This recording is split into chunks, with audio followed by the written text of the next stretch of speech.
A baby's heart monitor flatlined in a neonatal ICU in Los Angeles. A nurse rushed to the bedside, trying to restart the monitor, only to realize the system had frozen. The ventilator wouldn't respond.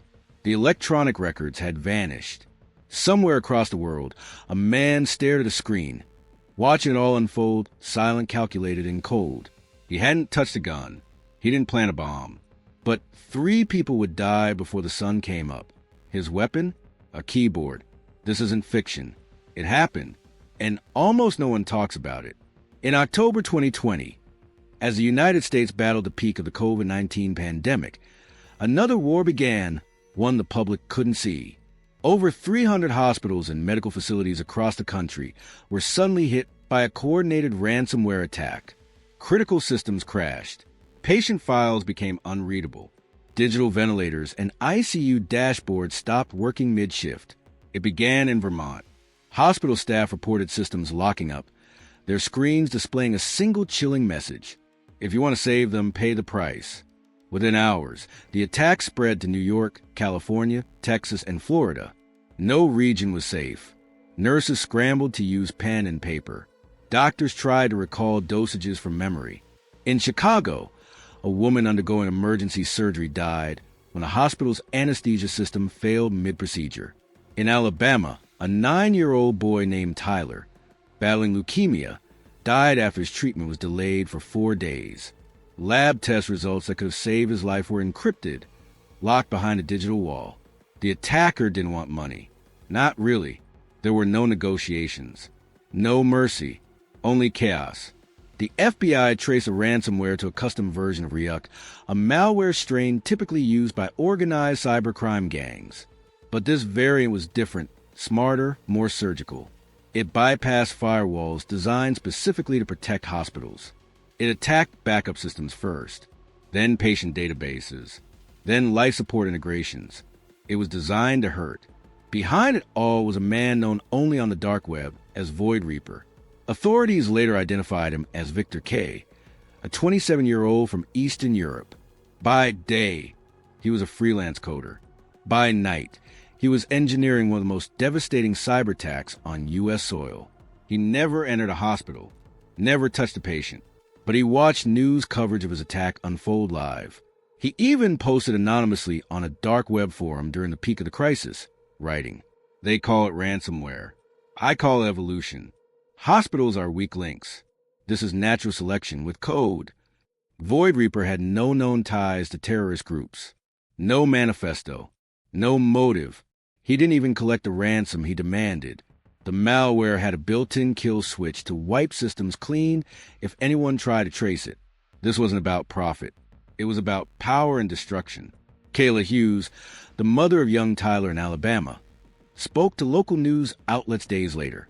Her voice cracked as she recalled begging doctors for answers. "They told me they couldn't get into the system. His files were locked.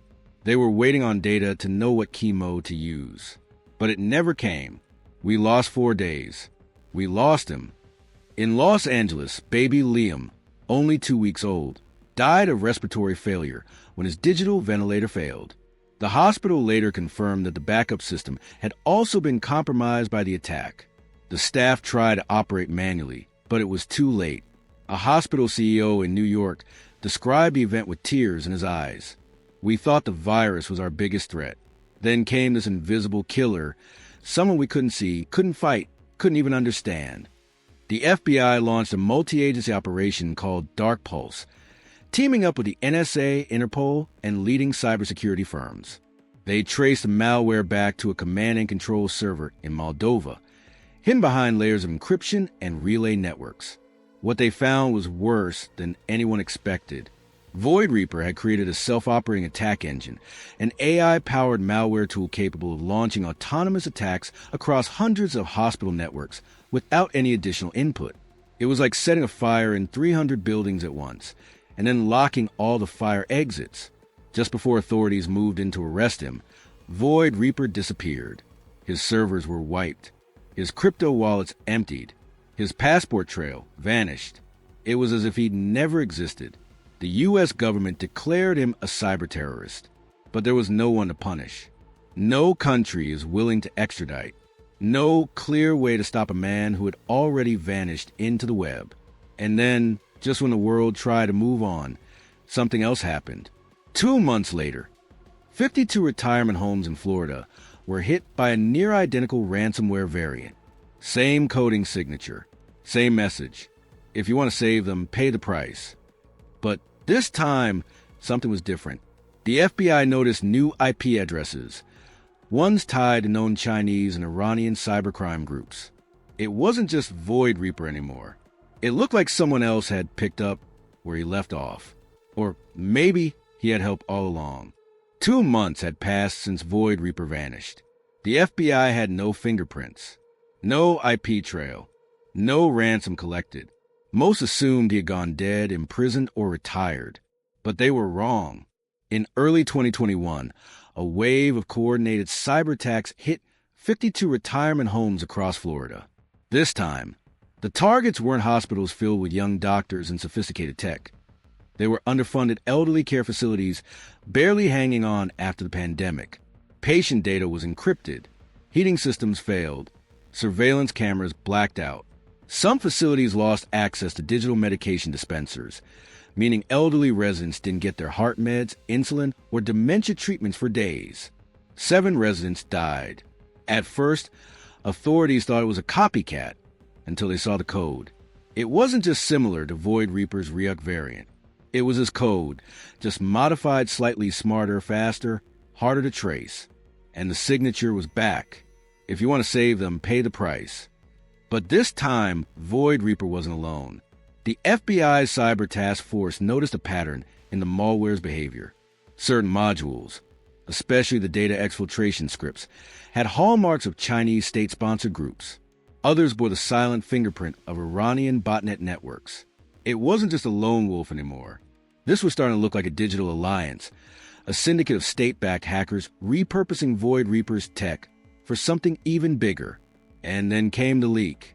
A whistleblower from a U.S. cybersecurity firm handed over classified chat logs from a private dark web forum called the Black Room. In those chats, Void Reaper was not only alive, he was recruiting.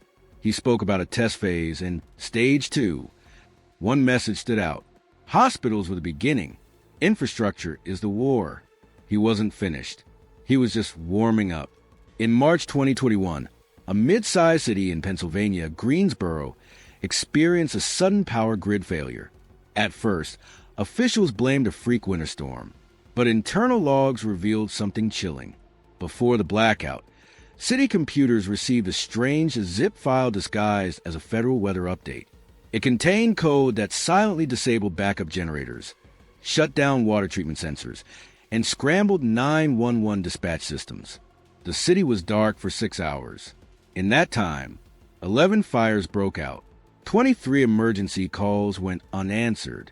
One child drowned in a bathtub when the digital drain sensor in a smart home malfunctioned and the parents couldn't call for help. Again, no ransom, no message. Until a week later, when residents received an anonymous email. This was only the rehearsal. The conductor has not yet raised his baton. Investigators ran the headers through every decryption system available. One name kept coming up, Void Reaper. This wasn't just cybercrime anymore. It was cyber warfare, and America wasn't ready. As panic rose behind the scenes, a former NSA analyst named Mara Chin stepped forward. She had worked on tracking Void Reaper during the hospital attacks, but quit when the agency shut down the task force, citing jurisdictional overreach. Now she was speaking out. She claimed Void Reaper had never acted alone. From the very beginning, he had help from a rogue U.S. contractor, someone inside the system who gave him access to outdated hospital networks and federal vulnerability databases. This wasn't just a foreign attack, Mara said in a now-deleted podcast episode. This was an inside job wrapped in foreign code. 2 days later, Mara disappeared. According to public records, she boarded a flight from Denver to D.C., but never arrived. Her phone pinged in rural Virginia, then went dark. Her apartment was found intact, but her laptop was gone. So was her backup drive. The whistleblower who released the Black Room chat logs also went silent. And then another blow. A top cybersecurity official at the Department of Homeland Security leaked an internal memo, a red flag bulletin sent to hospitals, power plants, air traffic control centers, and even smart home device manufacturers. The subject line? Stage 2 imminent. The memo warned that Void Reaper's malware had evolved. It could now hijack smart thermostats, electric car chargers, and even some AI-driven medical implants. It wasn't just about shutting down cities. It was about controlling people, too. The implication was terrifying. Whoever Void Reaper was now working with, they had the power to weaponize your home, your hospital, your car, even your body. By April 2021, the Biden administration quietly reactivated the Dark Pulse Task Force. This time, with authorization to use offensive cyber weapons, a first for peacetime on U.S. soil. But every time they got close, Void Reaper slipped away. Like a ghost in the machine, he left behind nothing but broken code and dead ends. Until one night in May, a fire broke out in a data center in Luxembourg, a known hub for encrypted dark web servers. Local authorities found a charred laptop that had survived the blaze. On its hard drive was a single text file, auto-saved and time-stamped just hours before the fire. It read, "They will call me a murderer, but history will call me necessary." The file was signed with a digital hash, a perfect match for Void Reaper. For the first time, the FBI knew they were getting close. Close enough that Void Reaper tried to burn the evidence. But the bigger question remained. What was he planning next? And then, just days ago, something happened. A mysterious update was pushed to tens of thousands of smart medical devices in the U.S. Pacemakers, insulin pumps, neurostimulators. At first, it looked like a routine firmware patch. But analysts found something buried deep in the code. A line that didn't belong. It read, "All systems ready. Awaiting signal." In June 2021, a quiet software update was pushed to over 100,000 smart medical devices across the United States. Pacemakers, insulin pumps, neurostimulators. At first, it looked like any other patch, routine maintenance. Invisible, silent, but buried deep inside the code, cybersecurity analysts discovered a hidden command line. "All systems ready. Awaiting signal." That wasn't a glitch. It was a countdown. For weeks, the FBI and NSA scrambled to locate the source. Meanwhile, hospitals were told not to alert the public to avoid panic. Doctors were instructed to inspect devices manually, but no one could say for sure what would trigger the signal or when. And then the countdown ended. It happened on a Thursday morning, just past 9 a.m. Across the eastern seaboard, emergency rooms filled with chaos. Patients with pacemakers began collapsing without warning. Glucose monitors flooded with false readings. Some insulin pumps overdosed users in their sleep. In one Brooklyn hospital, a 15-year-old girl named Alina suffered a seizure after a neurostimulator misfired 37 times in 2 minutes. Her parents watched helplessly as nurses struggled to stop the machine. At the same time, an elderly man in Houston collapsed at a grocery store. His wife screamed for help. Paramedics confirmed his pacemaker had stopped without warning, without failure logs. Over 400 incidents in under 24 hours, all tied to the same silent update. And then came the message. At 9:17 a.m., digital billboards across Chicago, Los Angeles, Boston, and D.C. were hijacked. Traffic signals blinked and froze. Smart TVs and phones across the country flickered with a single screen. The final cure is reset. Void Reaper. This wasn't just an attack. It was a final act. A digital purge. Void Reaper hadn't vanished. He had embedded himself into the fabric of America's most intimate systems. And now, he was pressing the kill switch.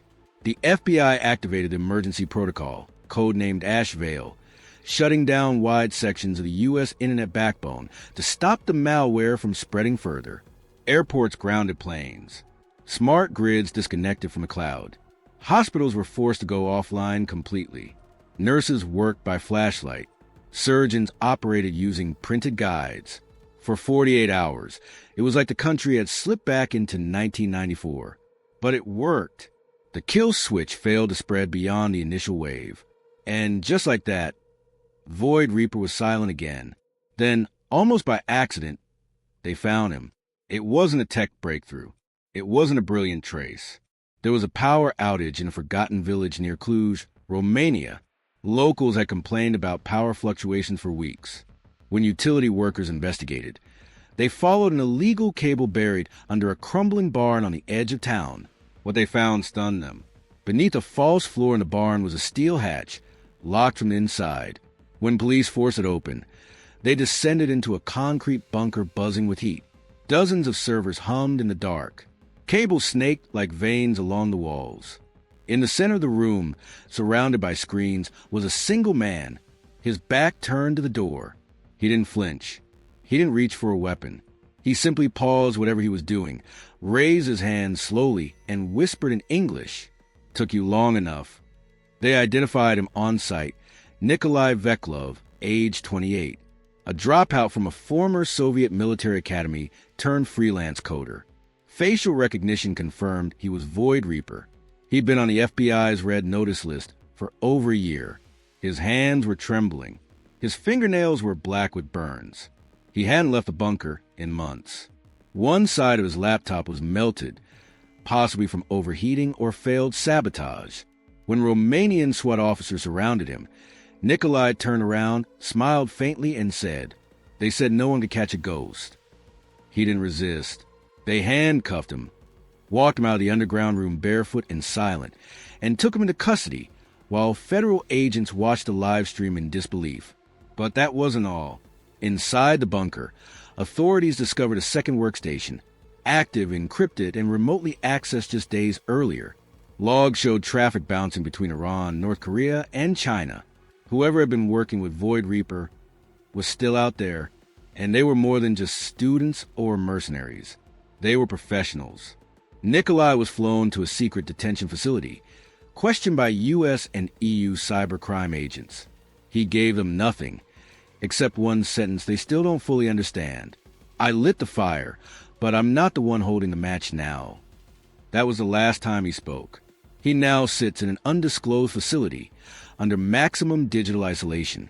No Wi-Fi, no devices, no light, just a man who changed the rules of war and proved that in the 21st century, you don't need a weapon to kill. You just need a line of code. In the months that followed, 23 countries issued cybersecurity reforms. Medical device manufacturers changed update protocols. The U.S. Senate passed an emergency bill requiring all life-saving devices to include physical overrides. It was called the Void Act, named after the code name that nearly brought the system to its knees.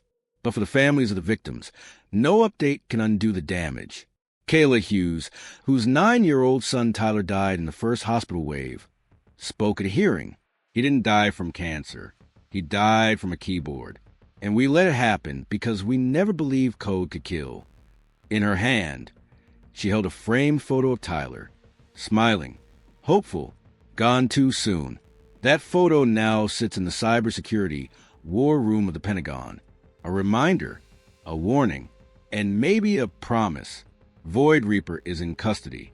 His network has been dismantled, but his legacy, it lives on in every line of stolen code, in every forgotten vulnerability, in every system still connected to the internet with no one watching. This wasn't just a story about a hacker. It was about how fragile our world has become when life, death, safety, and chaos can all be controlled from a laptop. If you're watching this, let this be your wake-up call. Cybercrime is not some distant threat. It's not just about stolen emails or hacked bank accounts. It's about hospitals, families, children. It's about the people we love. So here's what you can do. Like this video if it opened your eyes. Share it with someone who still thinks cybersecurity is just an IT thing. Comment below.